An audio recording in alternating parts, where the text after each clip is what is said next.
Bonjour, bonsoir à tous et bienvenue dans cette 4e vidéo de la chaîne YouTube. Aujourd'hui, vidéo présentation d'un nouvel oiseau incroyable, donc nouveau Wild Culture. Et aujourd'hui, on va quitter la savane, on va aller dans les forêts tropicales. Je vous propose d'aller découvrir le Kakatoès noir ou Microgloss.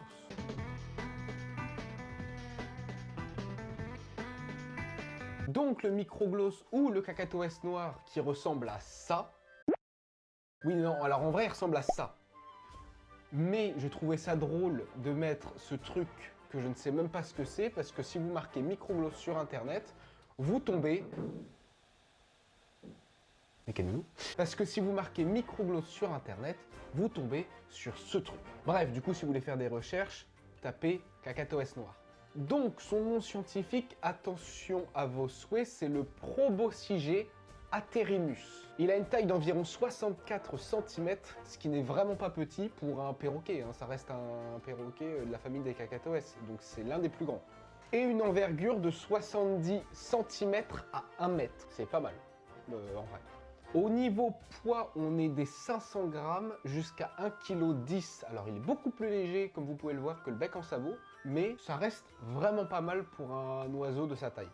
D'ailleurs, c'est ce qui lui donne un vol assez lourd quand il vole. Et au niveau de la durée de vie, attention, parce que là, on parle du coup d'un espèce de psittacidé, donc de la famille des perroquets. Et comme vous vous en doutez, les perroquets, ça vit très longtemps. Et là, on parle de 50 à 60 ans. Et enfin, il fait partie du coup de la famille des Cacatuidés, qui compose 21 espèces. Donc là, c'est une taille raisonnable, dont des très connus comme le Kakatoès à huppe jaune, que tout le monde connaît quasiment. Et du coup, dans cette famille, ils sont 21, mais il y en a pas mal de différents. Il y en a des assez grands, comme le Microgloss, et il y en a des plutôt petits, comme par exemple la perruche calopsite. Au niveau de sa morphologie maintenant, il y a un truc qu'on remarque direct, mais ça c'est chez tous les Kakatoès, c'est sa huppe.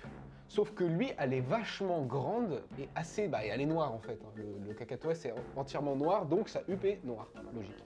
Et moi, cette huppe, elle me fait très rire parce qu'elle me fait vraiment penser à un punk des années 80. Ça n'a aucun sens. Au niveau de l'habitat, il vit en Océanie, comme quasiment toutes les espèces de Kakatoès. Donc il vit principalement au nord de l'Australie, dans des forêts humides, et en Nouvelle-Guinée, aussi dans les forêts humides du coup. Maintenant, au niveau du cri, attention les oreilles, parce que comme je l'ai dit pas mal de fois, c'est un perroquet, il fait partie de la famille des perroquets. Et si vous connaissez un petit peu les perroquets, vous savez que ça fait énormément de bruit quand ça crie. Et ben notre cher ami le Microgloss, il déroge pas du tout à la règle, parce qu'il est assez bruyant, il est même tellement bruyant que le matin, quand il crie pour réveiller ses congénères, pour qu'ils se réveillent ensemble et qu'ils partent en groupe, il réveille toute la forêt. Il en a rien à abattre, c'est un réveil le mec. Après, au niveau alimentation, bien évidemment, c'est un carnivore, il va défoncer... Non, bien sûr, je rigole, c'était pour rire, il ne faut pas du tout prendre en compte ce que j'ai dit avant, c'est pas du tout un carnivore, car quasiment comme tous les perroquets, il est frugivore et granivore, donc il va se nourrir de baies, de noix et un peu tout ce qui lui passe à sa portée, mais des fruits. Sauf que parfois, quand même, quand ça lui vient, il va manger quelques larves.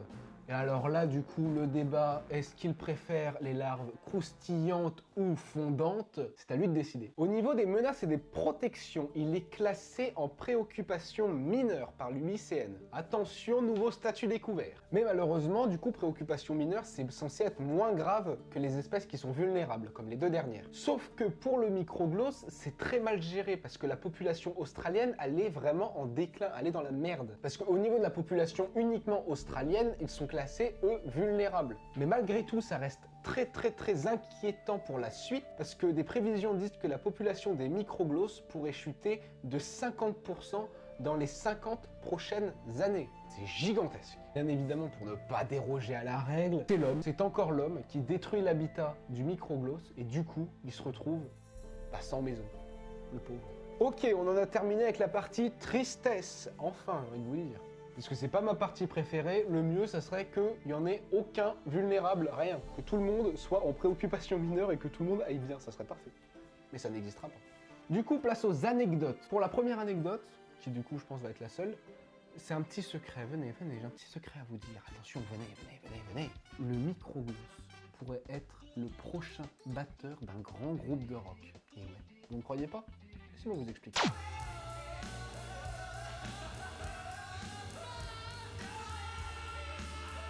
Arrête les conneries. Parce que du coup, les microglosses, pour séduire leur bien-aimé, ils vont faire de la batterie sur une branche avec une autre petite branche qu'ils ont eux-mêmes confectionnée, créée, taillée, afin de créer un nouvel instrument de musique. Et bien évidemment, en tant que mélomane, notre ami le microgloss ne va pas se contenter de faire des notes au hasard et des notes random qui n'ont aucun sens. Pas du tout.